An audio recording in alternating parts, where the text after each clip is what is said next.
Assalamualaikum warahmatullahi wabarakatuh. Ikhwan fil Islam, kaum muslimin dimanapun berada, terutama para jamaah Majelis Ta'lim Al-Islam. Ini adalah gedung Majelis Ta'lim Al-Islam. Alhamdulillah berada di areal seluas 2000 meter. Gedung ini sehari-hari digunakan untuk kegiatan ta'lim, terutama kajian tadabbur Al-Quran. Kita berharap pada tanggal 1 Ramadan nanti gedung ini sudah memiliki atap. Oleh karena itu, para ikhwan fil Islam yang ingin berkontribusi pada pekerjaan atap gedung ini, silakan menghubungi nomor-nomor yang akan dipublikasikan oleh kami. Mari kita raih surga Allah dengan cara menjadi bagian dari penyelesaian pembangunan gedung Al-Islam ini. Terima kasih, jazakumullah khairan katsiran. Assalamualaikum warahmatullahi wabarakatuh.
Assalamualaikum warahmatullahi wabarakatuh.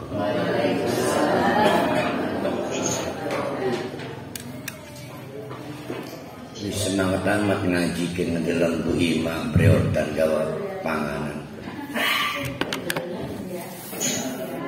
Alhamdulillahirabbil alamin. Nahmaduhu wa nasta'inuhu wa nastaghfiruh.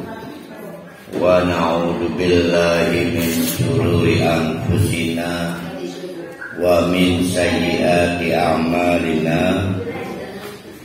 May yahdihillahu fala mudhillalah wa may yudlilhu fala hadiyalah. Asyhadu an la ilaha illallah wa asyhadu anna Muhammadan abduhu wa rasuluh. La nabiyya ba'da. Kita insyaallah akan meneruskan bagian ketiga atau paragraf ketiga dari surah Hud. Maka saya harapkan yang kita kaji kemarin hari Sabtu masih ingat, karena dasarnya kemarin masih ada nggak coba hadisnya?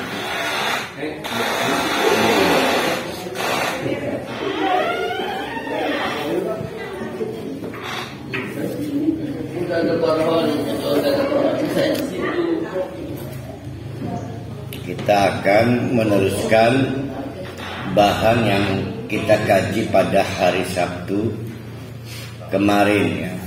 Jadi kita masuk di ayat 12.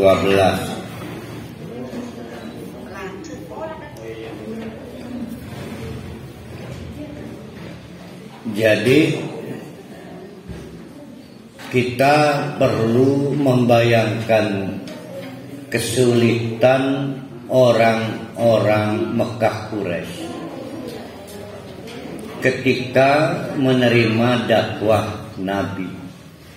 Karena itu berakibat kepada satu, memindahkan yang biasanya Tuhan itu terlihat mata seperti berhala atau pohon, binatang yang dianggap keramat, atau orang yang dianggap keramat, baik itu hidup atau mati, berarti kuburannya itu terlihat mata, secara visual ada, menjadi Tuhan yang tidak dapat dilihat mata, dan itu sulit.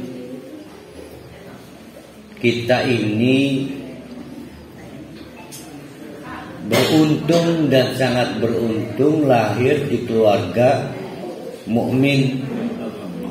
Ya, begitu cerot Islam, tumbuh di keluarga Muslim, sehingga nggak sulit mengenal Allah karena kita nggak punya perbandingan.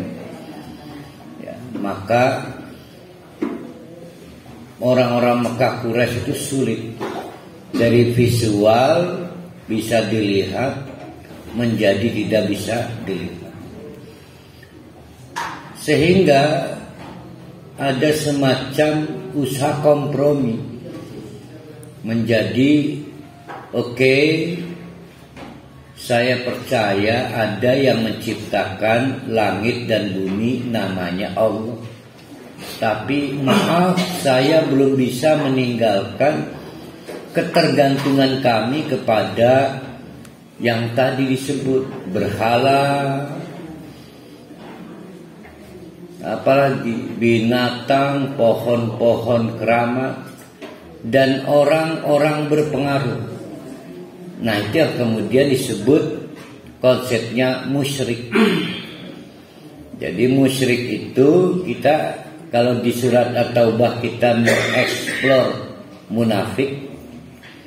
Jadi orang munafik itu orang Islam yang mestinya sudah dihukumi murtad, tapi nggak mau keluar Islam. Mereka tetap melakukan kefasikan kendati pun Muslim, maka mereka disebut munafik.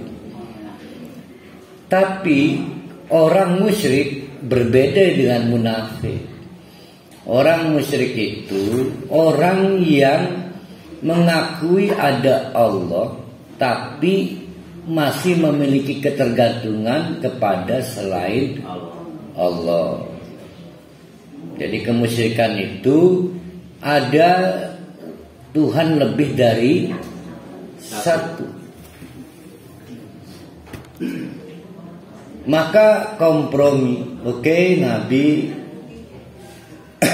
nggak bisa kami menolak konsep yang diajarkan Nabi, bahwa ada pencipta alam raya namanya Allah, tapi maaf, kami tidak bisa meninggalkan ketergantungan karena sudah menjadi kulino.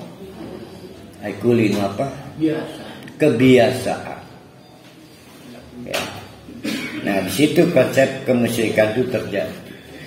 Sekarang kita merenung sejenak. Saya lupa di kajian keberapa kita menggunakan istilah the best practice. Ya. Apa resep Parohali awet muda? Kata Parohali, saya itu rajin wudhu, the best practice. Berbeda dengan Pak Jamal. Pak Jamal ini baby face. Jadi wajahnya kekanak-kanakan. Apa resepnya? Rajin cuci muka. Beda-beda. Itu disebut best practice. Orang gak mau meninggalkan yang dianggap sebagai cara suksesnya. Dan orang paling takut miskin. maka orang tidak mau meninggalkan cara suksesnya yang berdampak pada kemiskinan, penderitaan. Menurut orang-orang yang melakukan tindakan kemusyrikan, mereka bisa kaya, tidak miskin, itu karena menyembah berhala, menyembah ya macam-macam lah. Sehingga satu sisi kalau ditanya siapa yang menciptakan langit dan bumi, jawabannya pasti Allah. Tapi mereka sekali lagi belum mau meninggalkan kebiasaan lama, ketergantungan kepada selain Allah karena takut miskin.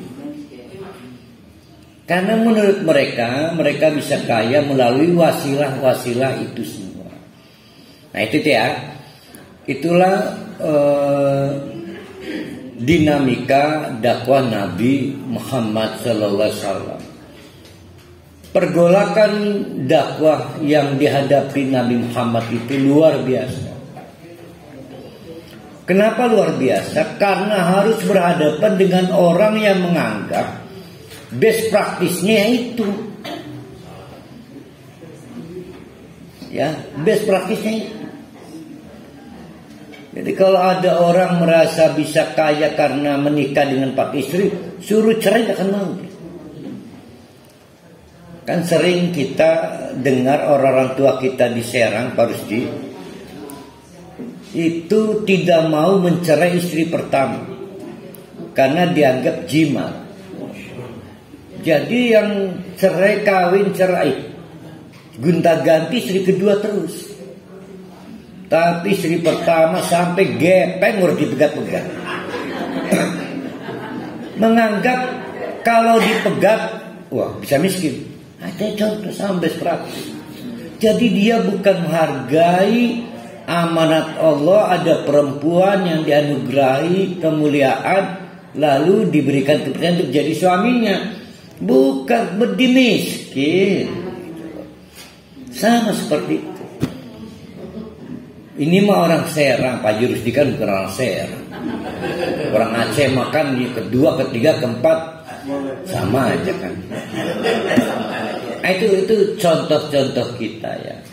Jadi kenapa orang tidak mau meninggalkan kebiasaan lama? Karena menganggap itulah cara terbaik dia kemarin. Bisa kaya, bisa sembuh dari penyakit.